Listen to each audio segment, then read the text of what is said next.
Okay, so I've been doing coverage on Gaza endlessly throughout this entire process for the past I guess what day are we on now? 68, 69, 70th 70, day? 74.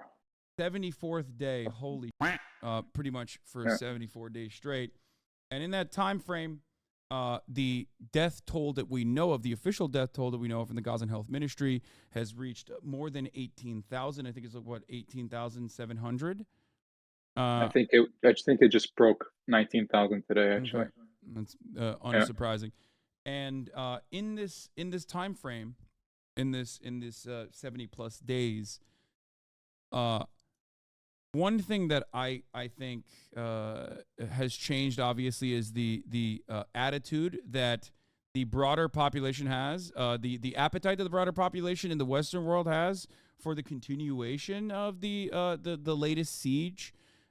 However, there's also an attitude shift even in Israel as well. It seems like with you had much smaller movements against the Israeli government from the hostage families that were demanding a ceasefire, from groups such as Stand Together. I'm gonna fuck up their name, Ombim Beyachad, I think, that were protesting, and yet since the three Israeli hostages were killed by the Israeli occupying forces, that protest movement has grown dramatically in Israel. What do you think? I mean, what's your assessment? 75 days in, 74 days in to what's happening. Um, yeah, I mean, it depends by which measure you want to measure this, right? If you're a member of the Israeli right wing and you have these fantasies of destroying Gaza and leveling it, turning it into a parking lot, and resettling it with Israeli settlers, then it seems to be going well. Massive chunks of the territory have been absolutely destroyed. It's apocalyptic, especially in the north. Um, when this is over, it's going to be very, very difficult to see how people will be able to go back and pick up their lives. But that's not an accident. I mean, the Israeli defense minister said at the outset, Gaza is going to become a place where people cannot live. And they seem to be doing well in that regard. In regards to the other objectives of freeing the hostages or defeating Hamas, I think we're seeing that they're not doing very well on that count at all. Um, Destruction of civilian population and civilian infrastructure does not at all equate to destruction of a guerrilla army, which is what Hamas is right now in Gaza. Even in areas that the Israelis have been in and um, have been in for more than a month now with their tanks and infantry. Hamas is still putting out videos every other day showing them attacking and hitting Israeli tanks and Israeli soldiers in those areas. So the Israelis have not been able to control any part of Gaza. They have succeeded in cutting it up, and the humanitarian situation is an absolute disaster, man. Today, Human Rights Watch, I don't know if you saw this, Human Rights Watch came out with a report saying that Israel is using starvation as a tool of war. I mean, this is medieval. Yeah, And Yeah, and it just brought to mind John Kirby yesterday, the National Security Council spokesman, getting up on a podium and saying, "Hey, this will be over if Hamas surrenders." I mean, basically co-signing war crimes as U.S. policy. yeah. Um, I mean, that's America co-signing war crimes as a part of U.S. policy is pretty commonplace. It's just that Yeah, what I mean, look, you've been covering Israel Palestine for quite some time. What do you think is different overall from a more macro perspective? Like I feel I can't help but notice that there is definitely more support for Palestinians in the Western world, especially in the under 35 demographic across the board yeah, than ever before. In the last 10 years of at least my outspoken advocacy, I can see from my own personal experience that there's definitely an attitude change. And I feel like this attitude change is legitimately causing some of the Western facing propaganda outlets to really, I guess, take a more aggressive stance in some instances and try to look for more punitive measures towards anyone that's talking about Palestinian liberation. But I mean, it's certainly different, and I want to hear your perspective on it. Yeah, what I'm seeing is that the Israelis have always been very careful traditionally with the way they present themselves to the world, especially when it comes to military operations and the conduct of their military. I mean, the go-to line for them has always been, we don't attack civilians. The Israeli army is the most moral army in the world, et cetera, et cetera, et cetera. And I think the bloodlust that has taken over Israeli leadership and the backing, the unconditional backing, repeated public unconditional backing it received from primarily the United States, the Biden administration, but also its allies in Europe, um, has allowed kind of that mask to flip. Beyond that, what we're seeing is, despite the fact, I mean, this is something that needs to be talked about a lot more. Despite the fact that there are no international journalists in Gaza being stopped from entering by both Egypt and Israel. 74 days into what is the biggest story on the planet, there are no foreign journalists in there. Absolutely insane.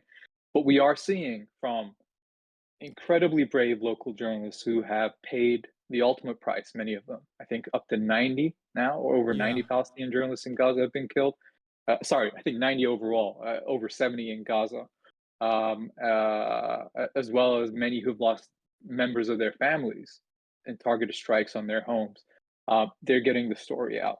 But beyond that, I think also when we talk about the generational divide here, most people kind of under 35 don't sit around and get their news from CNN or MSNBC anymore, right? They get it from their feeds, they get it from social media, they get it from, and those feeds are chock full of live reporting, unfiltered from the ground in Gaza. You know, the people in Gaza use TikTok and Instagram the same way people all over the world do, and so they're recording what they're seeing and they're sharing it, and everyone else is seeing it. And there's just absolutely no way you can spin the shit that people are seeing. And I think that is the prime reason why we're seeing such a huge shift. Not only is it people are seeing things live and unfiltered, um, but it's also happening at a time when I think this is, I mean, you know, this is a world historical level of destruction, especially when we're talking about the last few decades. I think the Washington Post reported that the rate of killing of children and women is higher than in any other conflict, I think, going back to World War II. So there's only so much you can tell people and try to more, you know, rationalize this for people are like, I mean, I'm seeing women and children being killed and blown up. There's nothing more to it. Yeah. Um, that definitely factors And into it. Like the brutality this time around certainly is causing more people to pay attention and creating this attitude shift, it seems. So um beyond that, I wanted to specifically focus on some of the latest things that have happened with respect to the Israeli occupying force and its operations in Gaza. Um, so the three hostages, the three Israeli hostages, were shot and killed as they were retreating. They had clearly yeah, communicated that they were hostages. They didn't have T-shirts on, and this seems like a it's at least caused somewhat of an attitude shift even inside of Israel, because obviously, like, the Israeli population broadly, at least when you look at the polling, doesn't necessarily care. Like the Israeli Jewish population doesn't necessarily care about Palestinian civilians being slaughtered, but when that same Israeli occupying force is turning its crosshairs directly, not indirectly, with the indiscriminate bombing campaign, which is easier to hide at least, but directly on the Israeli hostages by shooting them in broad daylight as they're retreating, all of a sudden that makes it seem a little bit less justifiable, and it's caused a big uproar as far as I understand it. So I guess the question I have is,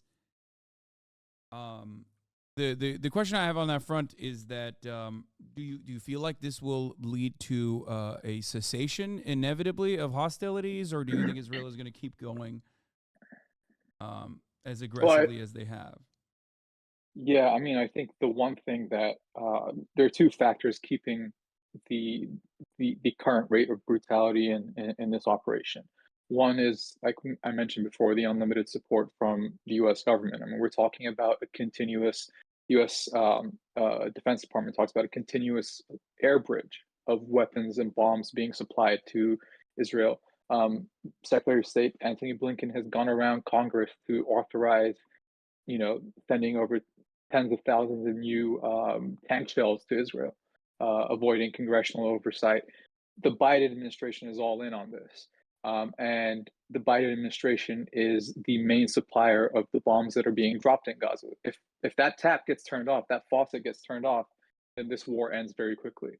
On the other hand, the pressure from Israeli society is going to be interesting to see because um, one thing I did notice was in Netanyahu's remarks to the Israeli public, the Israeli Jewish public, about the killing of the three hostages by the Israeli army, was that he expressed his regret, but then he quickly pivoted and said that I know, the families of the hostages want to negotiate a resolution and get these hostages out through a prisoner swap, but the families of soldiers who have been killed have asked me to keep going.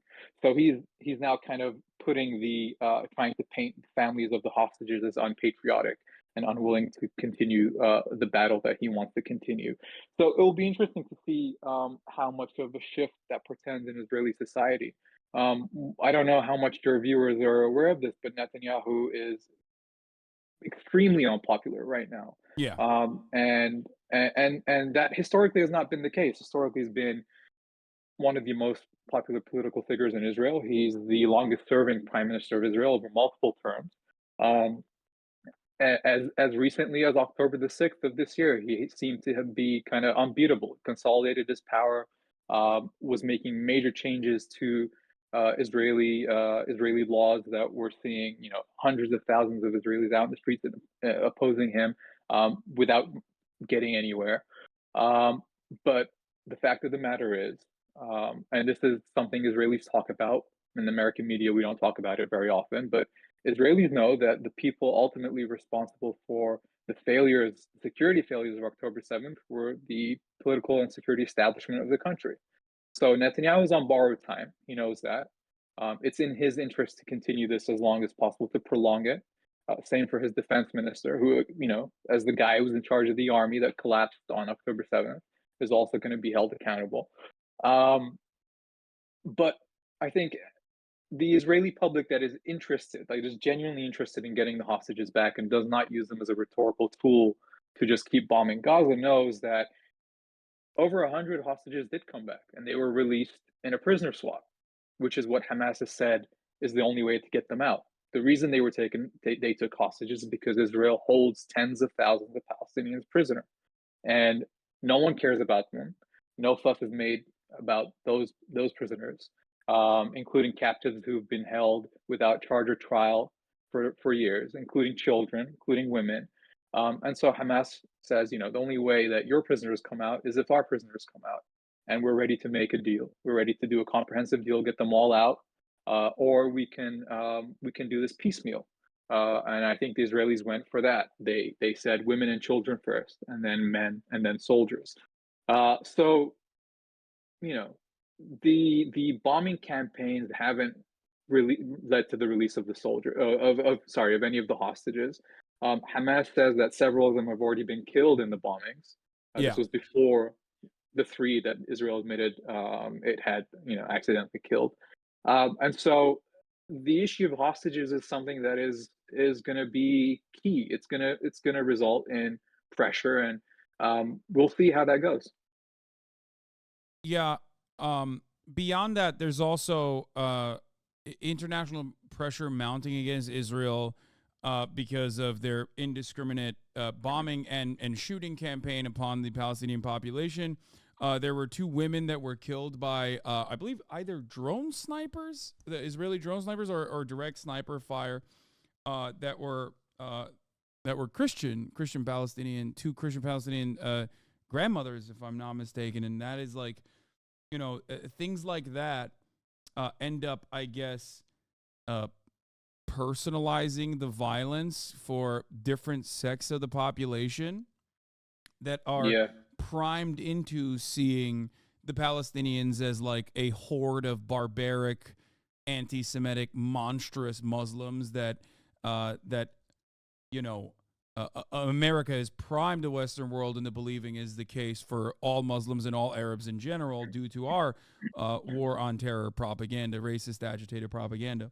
So, um, I feel like that is also changing the dynamic a little bit, but from my perspective, it does seem like any time Israel is like losing the propaganda war with its actions, they just kind of shut off the internet and shut off telecommunications and continue mercilessly bombing and mercilessly shooting people, and then apprehending as many people in dragnets as possible. We have now found out that the civilians that they are apprehending, many of them are just simply, UN officials or UN workers, UNRWA workers, teachers, doctors, that are being staged to appear as though they are, Al Qassam Brigade fighters or whatnot, to show to show internally inside of Israel that there are victories to be had here, and it's not simply Israeli commanders being wiped out or their Golani brigade losing a third of its like reservists or whatever. And what do you think that there is? Do you think that this plays a role in the war becoming less popular in Israel, or do you feel like it's different this time around? The attitudes that people have because October 7 like truly changed something, and it doesn't matter. Like they will keep throwing bodies at the problem. Yeah, I mean, are you talking specifically about attitudes in Israel or globally? Both. Yeah, so I mean, in Israel, I think what people need to understand is before October 7th, the reality in Israel and Israeli politics was very different from how it's often presented to us in the West, which is of Israel as being this kind of liberal democracy that's in this oasis of democracy in a barbaric Middle East. Um, Israel is an apartheid state. Yeah. That's kind of like the jumping off point when we're discussing Israeli society and Israeli politics. Israel's an apartheid state. Human Rights Watch, Amnesty, the United Nations, B'Tselem, plenty of organizations have written detailed report on why that is. It's not just a slogan. You can read them. I've read them. They're very, very detailed into what makes this country an apartheid state. It's run by a extremely right wing. I mean, Israeli politics. When we talk about like the right wing in Israel, um, Trumpism in the United States would probably be seen as pretty centrist in Israel, right? Yeah. Amongst all democracies in the world, I would say Israel is probably the most right wing, fascist adjacent country right now. Absolutely. And has been for several years, right? I mean, you have people in the current Israeli coalition who are open fascists, open racists, who say that they are proud to be so. Um, the you've got people like Itamar Ben Gvir, who was seen as so racist and so kind of outside the scope of acceptable society in Israel during the 90s and early 2000s, that the Israeli army, the same army that we're seeing conduct all this brutality in Gaza, refused to let him serve when it was time for him to come up with mandatory service because they were like, this guy is too extreme, right? Yeah. 2 decades on, this guy is now the head of, is the Minister of Interior in Israel. He's in charge of the police, he's in charge of national security. And so when we talk about attitudes changing in Israel, we got to take into account, especially post October 7th, we got to take into account what the starting off point was. For many Israelis, the Palestinians were invisible before October 7th, right? I lived in the West Bank during the early 2000s, right after the end of the Second Intifada, and during the construction of the separation wall that the Israelis put up in the West Bank. The regime of checkpoints and walls in the West Bank and the barrier and siege around Gaza meant that for the vast majority of Israelis, they never see a Palestinian. they never have to deal with the Palestinians, especially Palestinians from the West Bank and Gaza. Um, the issues that Palestinians were dealing with under Israeli military occupation are completely invisible to the vast majority of the Israeli public. Right? The line that kind of the Israelis have been going with, including centrists, not just Netanyahu's right wing, but including people like Yesh Atid's Lapid, who's seen as kind of like this more dovish figure in current Israeli politics, is that they don't want to resolve the Israeli-Palestinian conflict. They just want to manage the occupation. They just want to, Israel paying very little price for this occupation of keeping 5 million people under occupation. There's very little pressure on them to change their policies, and so October 7th wasn't just a shock because of the violence that was inflicted upon Israelis, but because for many Israelis, Palestinians were very much out of sight, out of mind. We're talking about this year. The big story before October 7th, I mentioned, was the judicial overthrow, the judicial coup that Netanyahu's right-wing allies were trying to implement in Israel. And there were weeks and weeks of massive protests, hundreds of thousands of Israelis in the streets. What they were protesting against was this idea that Netanyahu was going to undermine the rule of law and democracy in Israel. None of those protests took into account the fact that Israel was ruling over 5 million people who had absolutely no rights. So the attitude of Israelis towards this war, I think, is not ever going to be measured, unfortunately, and I'm talking here in a general sense. Obviously, there are going to be Israelis who feel maybe differently, but they're a very, very, very small minority. But the vast majority of Israelis will look at this war and the results of this war by what it can do in terms of destroying Gaza and destroying Hamas. Destroying Gaza as a place, like I said, that seems to be going well. Destroying Hamas is not. And so at the end of the day, the Israelis were going to be forced to stop. You got to get the hostages out, and the world is getting sick of this, right? Yeah. The Europeans are becoming more vocal about this. There's going to be, I think, another vote at the UN tomorrow about a ceasefire. So we'll see how that goes. But for Israeli society, I think things have changed massively post October 7th. The biggest change, I think, that we're going to see long term is the fact that they can no longer ignore the Palestinians that live under their occupation. I'm gonna show this video really quickly, and then I'll get back to you in a second. You can watch it as well. Killing of evidently vulnerable and I have to go pee really people quickly. Sorry. seems to me to set back what Israel says it's trying to achieve. What explanation could there be? I don't know. I don't know. I don't know about the management of soldiers in uniform and the discipline that they should be exercising. But we've seen in a number of ways that discipline has broken down, and these would appear to be just random shootings. So I hope those responsible for it, because this is a structured army, will be held to account for what they've done. You wouldn't go as far as how the Pope has described the situation. Incredibly strong language from the Holy Father saying that it was a terrorist attack. Well, I'm not sure the technicalities, frankly. This is the army of a state. So I would prefer to say it was a cold-blooded killing. And what is so terrible is it's just one example of what would seem to be many, but one example that touches me deeply and one example from which we have some very objective evidence. The Israeli Defense Force says it didn't happen, wasn't there? Well, I think that's hard to believe, frankly, because the people in Gaza and the Cardinal Archbishop of Jerusalem, they're not given to tell lies. So you don't believe the Israeli Defense Force? No, I don't. Talk to me about the conditions inside that compound at the moment. Well, it's hard to imagine, actually. It's quite a limited compound.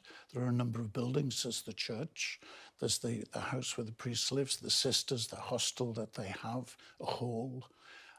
And it's hard to know. The last reports were that their basic water supply, as it was running with a pump, the pump has been broken. They're resourceful people, but I think they will now be afraid to go outside that compound onto the street It's just very difficult to know what is going to happen. I think the more this kind of coverage occurs in the Western media, the less support Israel will get from the populations.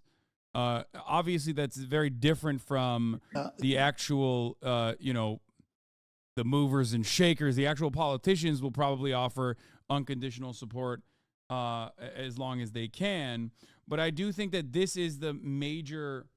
This is what puts a time limit on the ongoing siege more than anything else. That's at least my suspicion. Maybe I'm being a little bit too optimistic about it, but I do feel like I do feel like this is unheard of or unimaginable, at least in my experience in prior conflicts. You covered in your piece, what does Hamas actually want? The Great March of Return, right? Yeah. Tens of thousands wounded, hundreds shot and killed by Israeli sniper fire, acts of violence that against a civilian population protesting peacefully that the Western world rarely ever covered with the same interest, I would say. And I think that, Yeah. and I think that is. I mean, this makes it unmanageable for Israel to maintain its level of support for as long as it has. Yeah, I agree with you. I mean, look, man, you look at people like Biden, and I think for people like Joe Biden, supporting Israel, right or wrong, is a reflexive attitude, right? And it's a generational thing. People of Yeah. a certain generation, for them, Yeah. Israel was a miracle. It was the miracle of kind of like the redemption miracle after the Holocaust. And we got to support this country to the hilt because no matter what, and Biden says insane that you can't get away with saying about any other country or any other people when he says things like, if it wasn't for Israel, then no Jew in the world would be safe. You're the president of the United States. Half the world Jews live in your country. What do you mean by that? Right? But uh, but going back to people like under 30, and the polls are showing this. People are seeing, like, first of all, people don't have that emotional attachment to this kind of redemptive idea of Israel as kind of the rebirth of the Jewish people after the Holocaust because they're not 70 years old. But also they are seeing what the state of Israel actually does. They're seeing the worst tendencies of the state. And one thing, like, we're talking about Israeli propaganda and how it seems to kind of be slipping. And I said how, Palestinians in Gaza and the West Bank use TikTok and Instagram the same way everyone else in the world does. And so people are getting an insight into their reality. Another thing that I think is not being paid a lot of attention to is the fact that Israelis do the same thing. And we're seeing some crazy come out of there. Yes. Soldiers, I'm sure you've seen some of this stuff. Soldiers kind of, posting TikToks of them abusing Palestinian prisoners, TikTok challenges where people with their kids like replicate arresting Palestinians and forcing them to sing and dance. Insane, right? And this turns people off. This is not stuff that, especially as on the other side, people are seeing what your tanks and warplanes are doing. This is not stuff that is gonna endear you to a new generation of people. Making fun of the Palestinian civilians not having electricity or water early on, and then like serialized the serialized content, like making a TikTok trend out of like apprehending Palestinian civilians in the West Bank was like, this was early on. Now it seemingly has not actually changed like the OPSEC within the Israeli occupying force at all, which I find really strange because you have the groups such as the 72 Virgins group that was managed by the IDF that openly promoted this kind of like racist vitriolic propaganda internally within Israel because they know that like racist agitprop is a necessity to maintain the occupation and maintain the bombing so that there's support for it. It's not as popular as the original group, which has, I believe, 100,000 followers on the Telegram. 100,000 out of a population of just under 6 million, by the way. Yeah. Like, And that is an insane number of people. I don't know if your viewers I don't know if you've spoken about what's in this group, this Telegram group, or yeah. this Telegram channel, but it's just sick, right? It's basically the stuff that people are seeing that's horrifying them, of, bodies being blown up, torn apart. They're being posted with glee in these Telegram Yeah, groups, and being and celebrated by the Israeli population. celebrated. Yeah, yeah, yeah, by So massive groups that, it's just very disturbing. like I think about that a lot. Like I'm sure there are like Russian groups similar, not dissimilar to this, but like to the same severity, to the same like percentage of the population. Russia's a massive country, obviously. Like Mhm. that would be nonstop, round the clock, like Western news coverage about Headline like the news. barbarity of the Russians, and how they're Yeah, orcs, how they're all orcs, and how yeah, much they're celebrating like the fucking death and destruction of Ukraine. But of course, when Israel's doing it, there's like not a peep from the Western media, not even a little bit of like intellectual curiosity from Western media, which I mean, I talk to my friends who are journalists and like legacy publishers all the time about this sort of thing, because I don't understand it. One example I used was, for example, when the ceasefire ended, and there were people, the communications coming from inside of Gaza from the Al Qassam brigades, and also through Hamas members, that openly stated that the end of the talks did not come because they were refusing to give up any hostages, but instead the remaining female hostages were actually, IDF. And now the thing is, I did not confirm this, but I'm yeah, also not a journalist, right? And I did not see a single journalist look at that and run that information against what we know already, whether or not those were actually IDF soldiers were not or not. And that blows my mind that the media coverage on that, the end of the ceasefire, was whatever Israel had said at the time, which was, oh, they don't want to give up any more female hostages. And maybe they don't want to give up female hostages because they raped them. The implication that the yeah. Hamas militants had raped the female hostages and were hiding the truth. And it got so out of hand, with Matt Miller openly speculating as an official arm of the American government, that the IDF had to come out and say, you can't say this, you're, that's insane. Do not repeat this information. This is unsubstantiated. So I think that you're absolutely correct. The barbarity of the Israeli occupying forces is also playing a role here. I wanted to show you one of these videos, as a matter of fact. There's the chat. Do you guys have the Jenin? The soldiers like smoking hookah, the Israeli occupying force like smoking hookah in Jenin, talking about like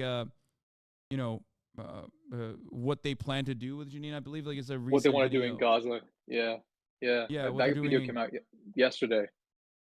Yeah, I'm trying to find that right now so I can show it to the chat as well. Let me see. Yeah, well, Oh, here while it you're is. Here looking it's for from him, Middle East Eye. Here. I'll yeah, show you right here.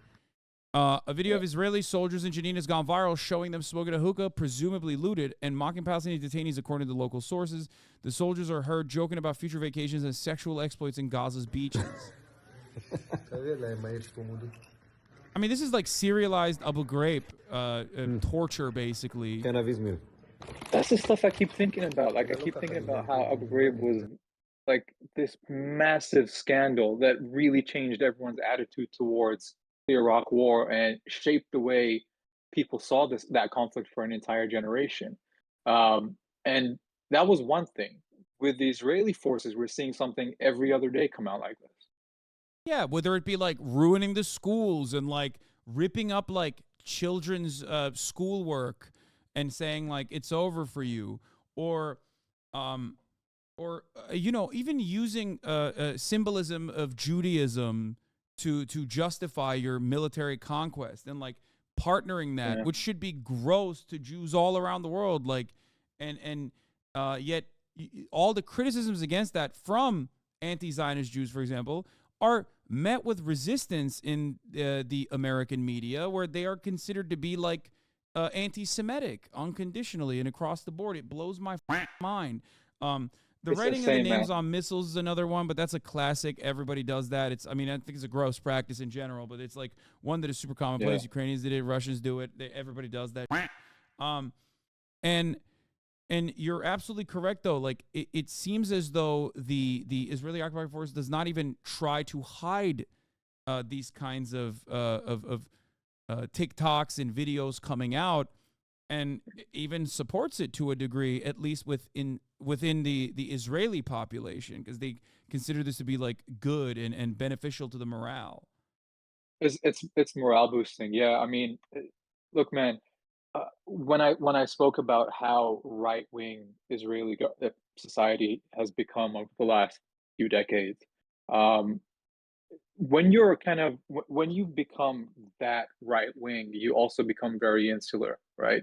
And when you're able to do the shit you do for decades with impunity, then you lose touch a little bit with what turns people off and what people think is disgusting and gross. Yeah. And so a lot of people are saying like, I'm seeing a breakdown in discipline in the Israeli army because this stuff keeps coming out. And I'm just thinking, no, because the people in the Israeli army and the people in the Israeli government actually don't, for the most part, realize the cost this is having on Yeah. their image around the world. Because to them, this is the stuff that gets celebrated in Israeli society, especially amongst right-wing Israelis. I've actually heard from liberal So Zionists more talking specifically about this, trying to warn right-wing Israelis, like, listen, we're aligned with you on this.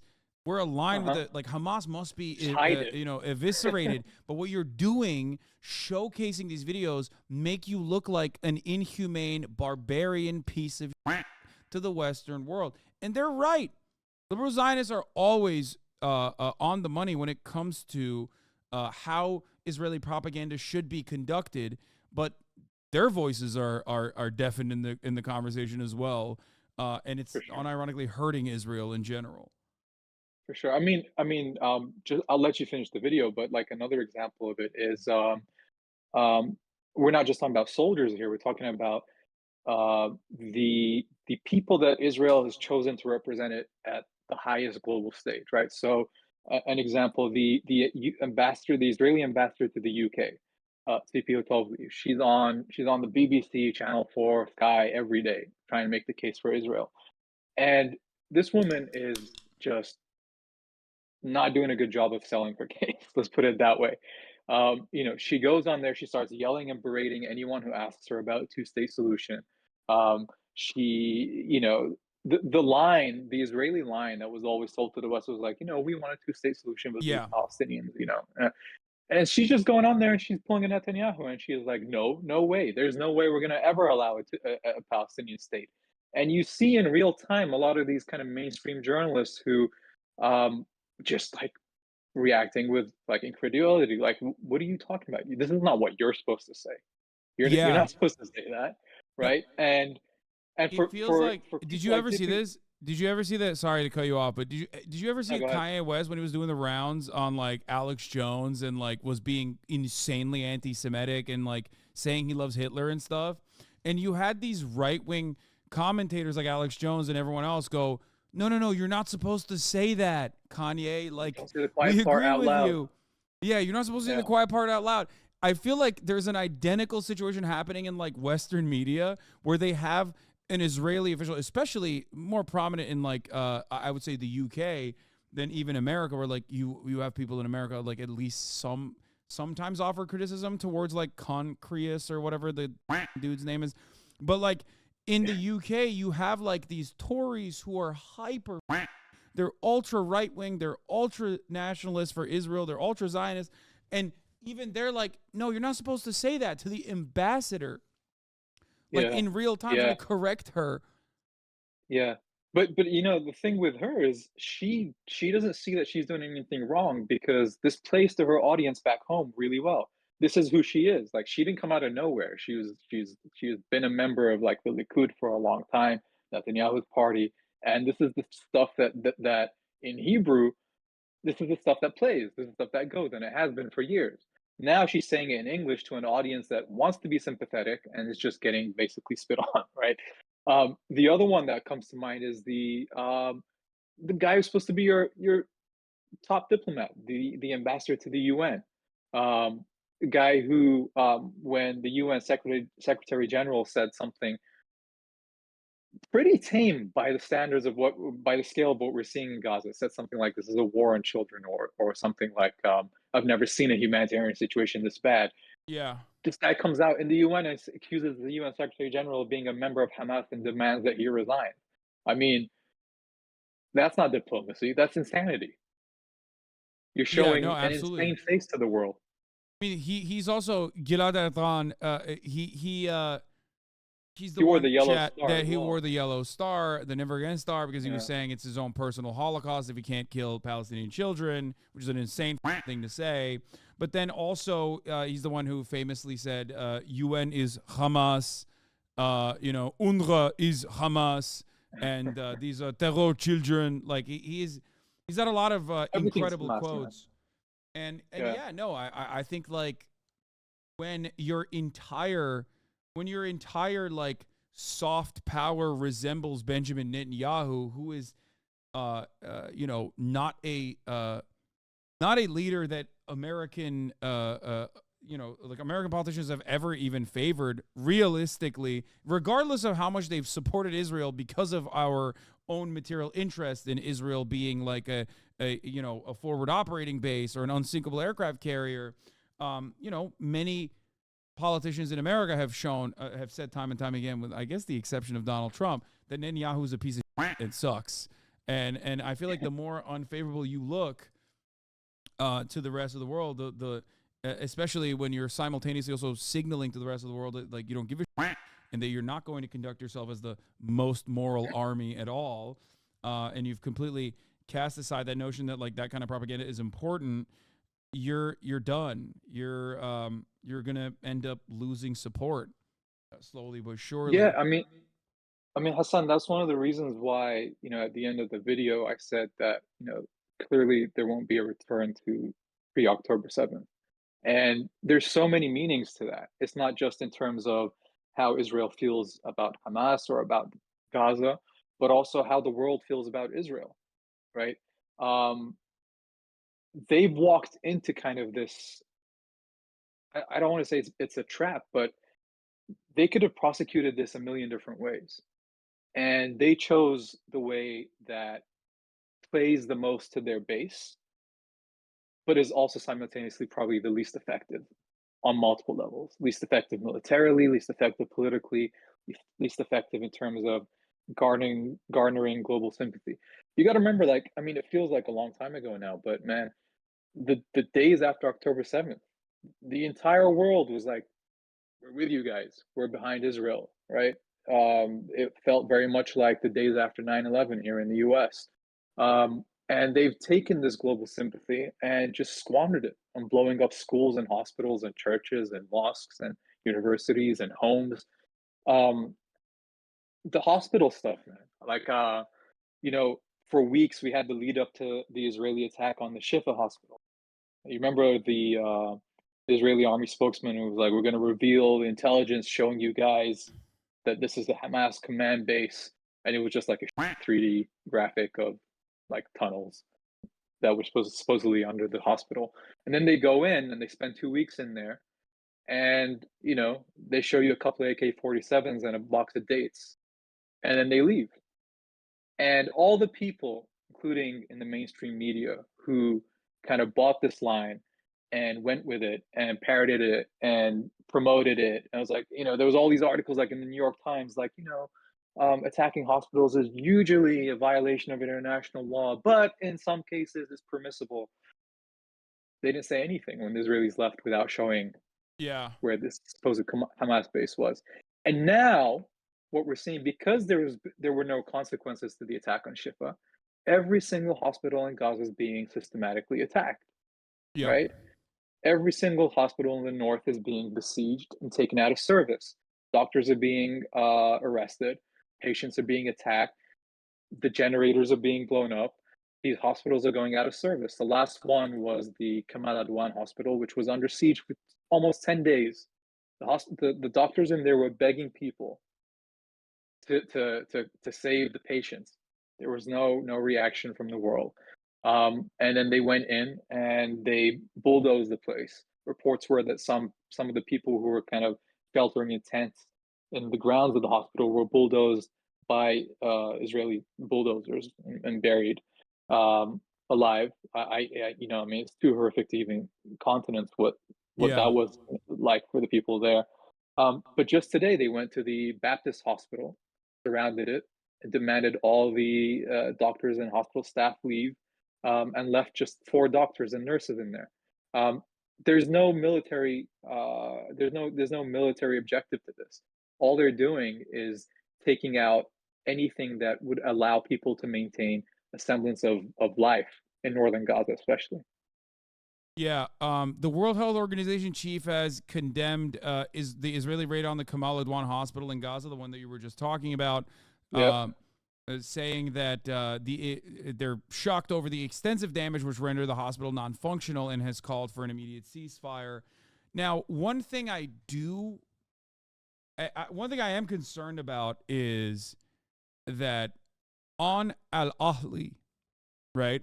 Yeah. On the explosion in Al Ahli, the understandable immediate reaction is that, okay, this is another Israeli bombing campaign. The death toll is much higher than usual. However, it was yet another Israeli operation, right? And at the time, the back and forth was Israel would never attack a hospital. Now, of course, there might still be questions on what has happened, even though the American media immediately were like, nope, Israel is right. They definitely are correct. We saw the faked phone conversation or whatever. It must be Islamic Jihad. It must be But Hamas. you weren't convinced by that phone call? Yeah, well, no, I'm not. I wait, no, not me. I'm saying, I'm saying that, phone like, call didn't convince you, man. yeah, I'm saying that they were immediately. People were like, well, first of Yeah. all, I'm as you know, I'm Turkish, so I remember the Mavi Marmara phone call. So Yeah. the fake one from Mavi Marmara. So I that once I saw that, I actually didn't even know that existed. But once I saw the Mavi Marmara one, I don't know if you've ever heard that one.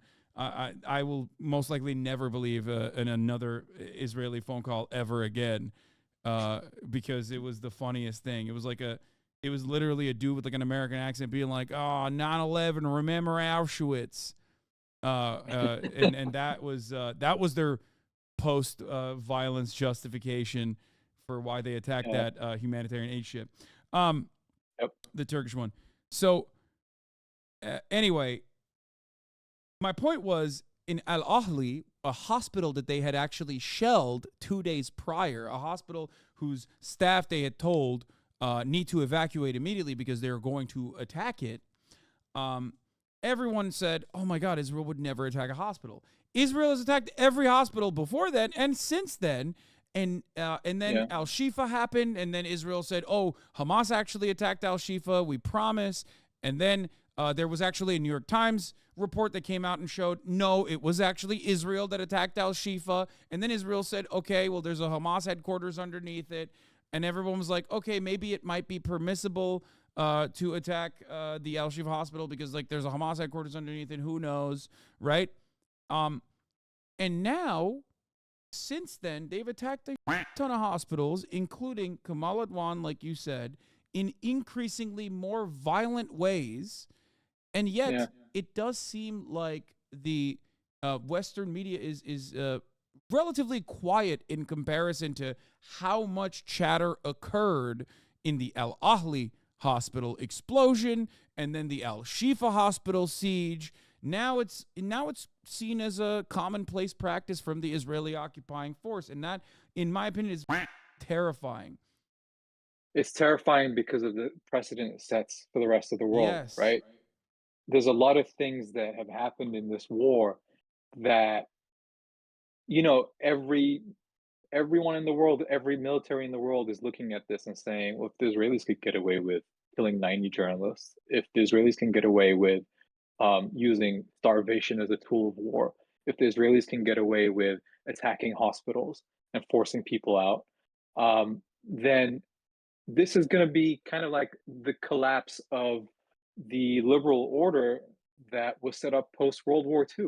I mean, even Joe Biden alluded to this, right? And the incoherent words, statement he was making at a fundraiser a couple weeks ago or 10 days ago, where he said, you know, I told the Israelis, if you keep doing this, this is wrong and it's against international law. And Netanyahu apparently said something like, well, you bombed Germany and Japan, so in World War II. And Biden said that he replied by saying, and that was wrong, and that's why we set up all these rules and systems after World War II so it doesn't happen again. Yeah. But at the same time, Biden's still sending the bombs, even as Israel does this.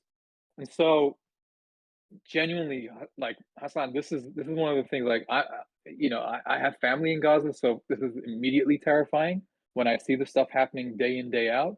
But I'm also worried about like the future of our planet when whatever little limits were placed on military warfare and conflict have been completely thrown away, and we're going to be seeing really barbaric stuff happen if this isn't rectified anytime soon. Yeah.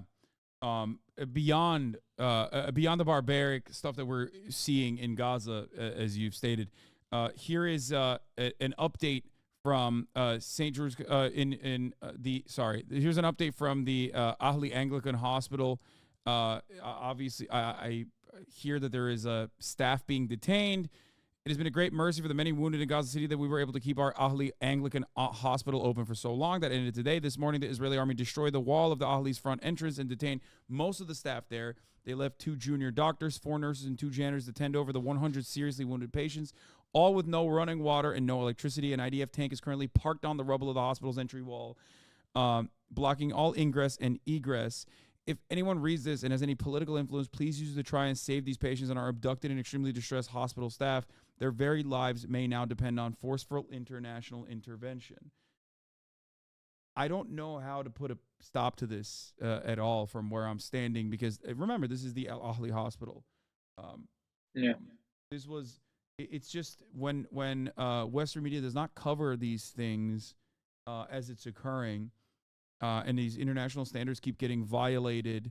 I mean, obviously, I've always known it as a joke, and it's not real. But like, this severity is absolutely ridiculous, because as you said, it opens up the floodgates for everyone else to engage in said brutality as well.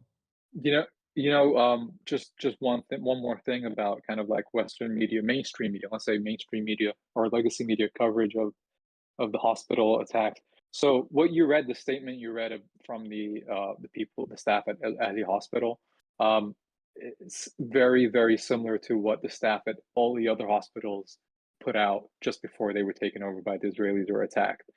Yeah. So clearly, like there's a modus operandi that the Israelis are following when it comes to the hospitals, right? What's interesting to me is seeing the complete disinterest by legacy media in this stuff. The only time they seemed to be really, really interested in the attacks on the hospitals was when it sounded like it was going to be like this epic firefight, right? When the Israelis were going in to Shifa Hospital, which was supposedly the military headquarters of Hamas, where everyone was hiding and all the hostages were being held, and it was going to be this spectacular attack. And it turned out that wasn't the case, and there was no headquarters over there, and there were no leadership over there. Then everyone just kind of shrugged, and it was like, oh, okay, attack the hospitals, but there's nothing there that makes the story sexy or interesting. And that's a big failure of legacy media in the way it looks at this stuff. No, absolutely.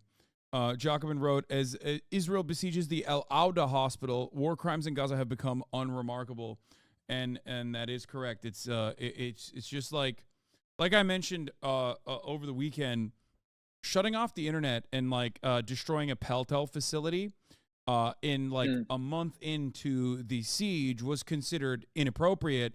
The international community spoke out against it.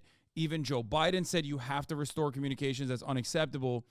And this, over the course of this past weekend, as the conflict worsens, as the ethnic cleansing continues, Israel shut off communications for 4 days straight. For 4 days. and Yeah, there was communications just came back last night. Yeah, it yeah was 4 days where almost everyone who had family in Gaza had absolutely no way of checking in on them, finding out what was going on. It's like you said, it's just become routine now. yeah, and it is so normalized at this point, Yeah. and it blows my mind that people are not like you know ferociously trying to stop this, to put an end to this in the Western world, and the media, I think, is complicit in refusing to cover the worst aspects of the horrifying war crimes that have become normal and commonplace here in Gaza. All right. Hassan, did you read that 972 magazine article about Yes. Israel's use of AI Yeah, the gospel in and also the the four gospel? tiers Yeah. of the four different tiers are targeting. Yeah, I covered it extensively here.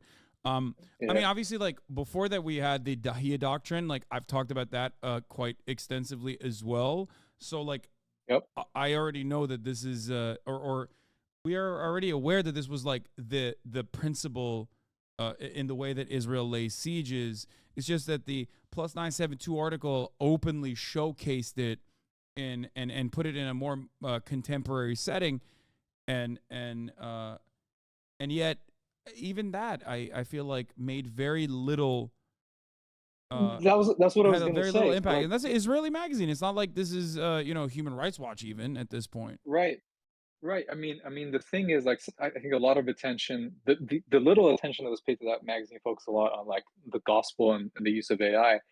For me, I think the bigger story there was the fact that the Israelis were openly, well, like you said, the four tiers of targets, Yeah, um, and they were civilian targets, right? It was about civilian infrastructure. It was about targeting civilian infrastructure, creating, I think the quote was, a shock to the civilian population so that they rise up against Hamas, which, fantasy, that's not going to happen because that's not how populations react to having their bombed.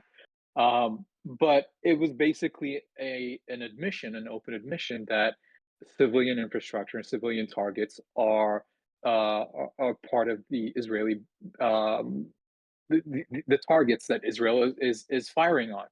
Um, and I didn't see a single mainstream legacy media organization take the story on, because if it does, that changes the conversation completely from what the story has been on cable news and on legacy media about the way they've covered the story from the beginning. yeah. Um, it completely goes against everything that John Kirby has ever said. You can run that. Eh, You can run that article every single day. You can run that article every single day against John Kirby, against Matthew Miller, and all the State Department and NSC spokespeople every day of the week. And it should be done. That's what I mean. We have access journalism in America, obviously, so it will never be done. But that is what is supposed to happen in this circumstance. I agree with you. Here's another moment that I want to show you, and the audience as well. So obviously, it seems like every day of the week there is another American State Department official that like goes to Israel to be like, dog, dial it back. What the fuck are you doing? You're losing support from the international community, and it falls on deaf ears. And of course, here is Yoav Gallant, Israel's very own. We're fighting human Defense animals. minister. Yeah, the Yep. defense Yep. minister who famously said on October 8th, we're fighting human animals, and that's why we need to shut off the food, water, and electricity to Gaza as we lay siege. This is 11 seconds. This is very Yeah, go for it. illustrative of the experience. Would you say that Israel is on track for a strategic victory in Gaza? You want me to go first? Would you say that? Yeah. Where it's like, and they're not, and these questions have been raised since day one. What is Israel's plan? Is this a permanent occupation? Are we going to put the Palestinian Authority in place? Even though Palestinian Authority, as you know, as well as everyone in this community knows, as we looked at the latest polling, is the least popular entity among the Palestinian population. Abbas is consistently around 7%.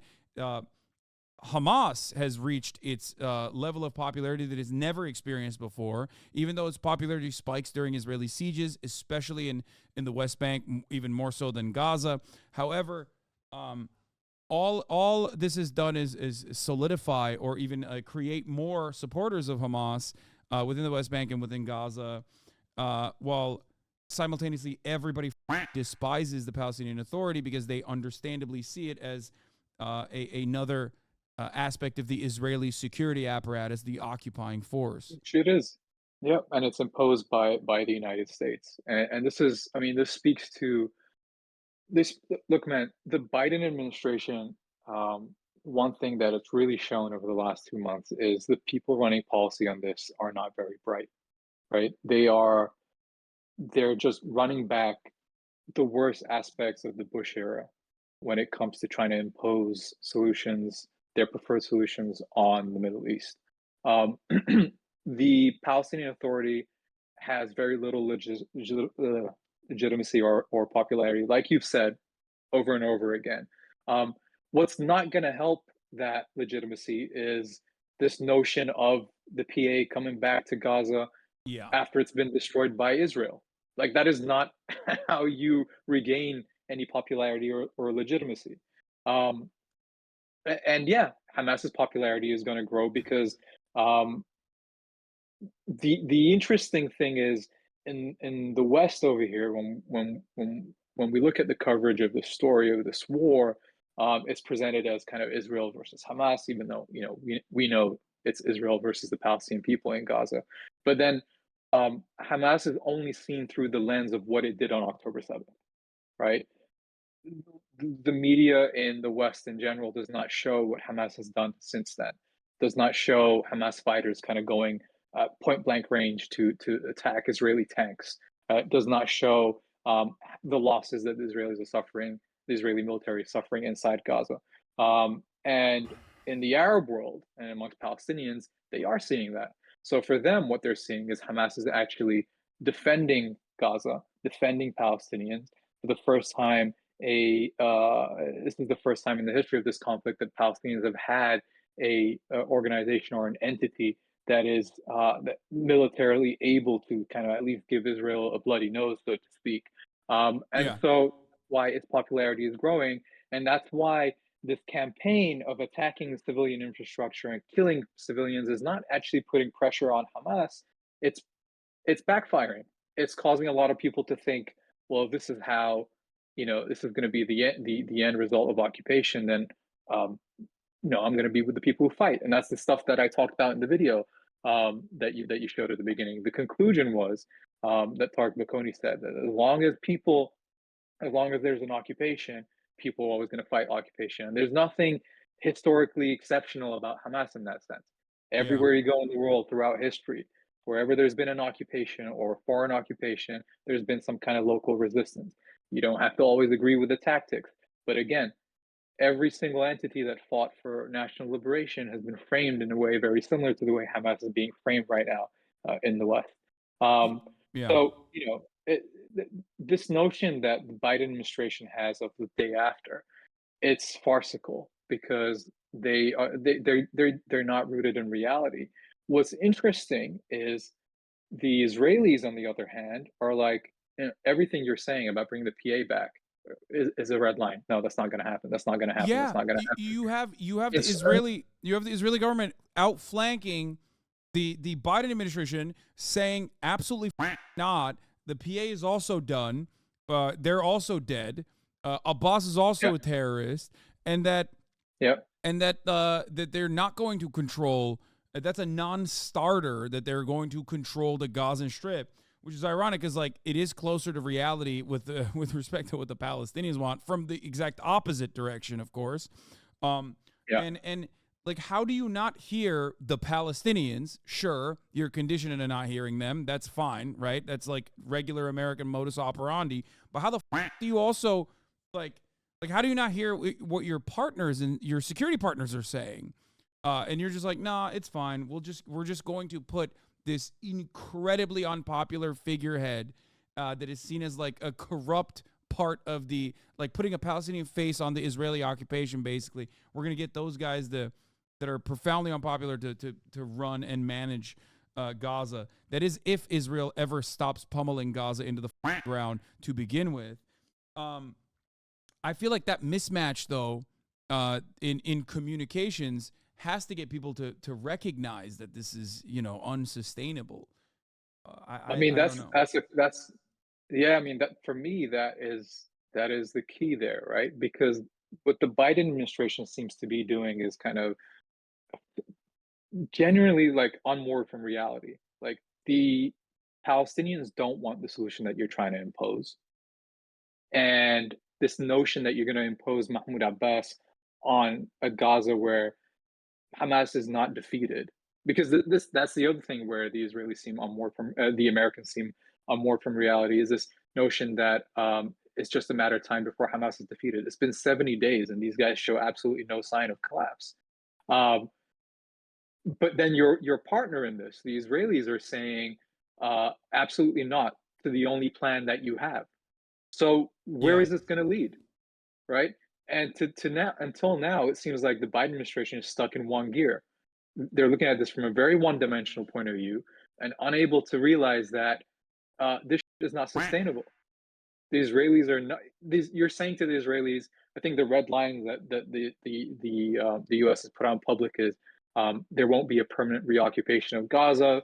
There won't be any annexation of Gaza's land by Israel, and there won't be any settlements.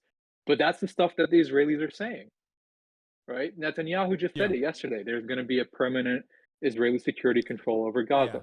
So he also flexed that he blocked it. He blocked the Palestinian statehood for 30 years, which we've said so many times over, and yet Americans, or the American leadership, is just not. They're refusing to communicate that or refusing to hear that. Sorry, go ahead. It's just really fucking stupid. It's funny to me how much of it, because when you follow Israeli politics and Palestine for so long, there's a lot of stuff in there that that happens and it doesn't shock you, and then you realize it shocks the rest of the world, and it's a little confusing. So this thing where Netanyahu yesterday said, I blocked the creation of a Palestinian state, and I was right, it made all these headlines in in Western media. They were like, he said it. I'm like, he's been saying it. Yeah, he's always been. He ran on it. He ran on it. This is what he ran on. Platform. Yeah, but there's this weird kind of like sticking to a narrative that a lot of American and British and European journalists have and politicians have about Israel, that just refuses to deal with what the Israelis themselves are telling you. It's insane to me. Yeah. It's just we're far removed from it. We're very far away from it, and also we're just like preconditioned towards like death and destruction of a Muslim population or Arab population in general. So like to us, it's very easy to just like champion more war in the area, because like that's permanent from the American position. That's why I talked about this before. The hostage posters played the exact opposite role in propaganda in America as it did in Israel. The hostage posters being ripped away in Israel by Benjamin Netanyahu's supporters because they thought, you're fucking up our operations by, pestering the war cabinet with these ridiculous demands that we must save the hostages. Whereas in America, the hostage posters were playing the exact opposite role, which was, continue bombing and reducing Gaza to rubble. Do not ask for a ceasefire. That actually is anti-Semitic, which doesn't make any sense. Like, if you want the hostages to be released, you have to stop. Even logistically, you have to stop bombing Gaza. There's no other way to do it. Yeah, how are you going to get them out when they're being bombed? Yeah, and now they're directly killing them beyond blowing them up. So, yeah. Very frustrating stuff. But Mohammed, is there anything else you wanna say before I let you go? Sorry for taking up so much of your time. This was incredible. No, man, I really appreciate this. It's been a great talking to you. And I hope I hope people watch the video and kind of just sit with it a little bit, because when we set out to create this video, we came at it from this perspective of there's such a fundamental misunderstanding of this group, their goals, their popularity, what drives people to support them, what drives them to fight. Um, there's such a kind of one-dimensional look at them, right? It's just like, oh, these masked Islamic terrorists, without a notion that they were born in a very specific historical context. They're actually a pretty rational political actor who've made overtures to the Israelis, to the West, who've managed to create some kind of balance of power with their adversaries, who negotiate and compromise on their positions, and are like you said, administratively very unpopular, as most Yeah. governments are around the world. But there's also this separation. Even people who despise their rule support their resistance to Israeli colonization. And so, I'd love for people to kind of really kind of watch that video, take a minute to sit with the stuff you learn from it, and compare it to what you've been told and what you've thought about this situation before. So I appreciate you, man, giving us the chance to talk about this in general, but also playing it for people watching. Oh, yeah. All right. Thank you so much for coming on, Mohammed Al-Safin. Yep. Go check out his latest video on Al Jazeera. What does Hamas actually want? We just watched it earlier. Thank you. Have a good one. Appreciate you, man. Take care. Bye.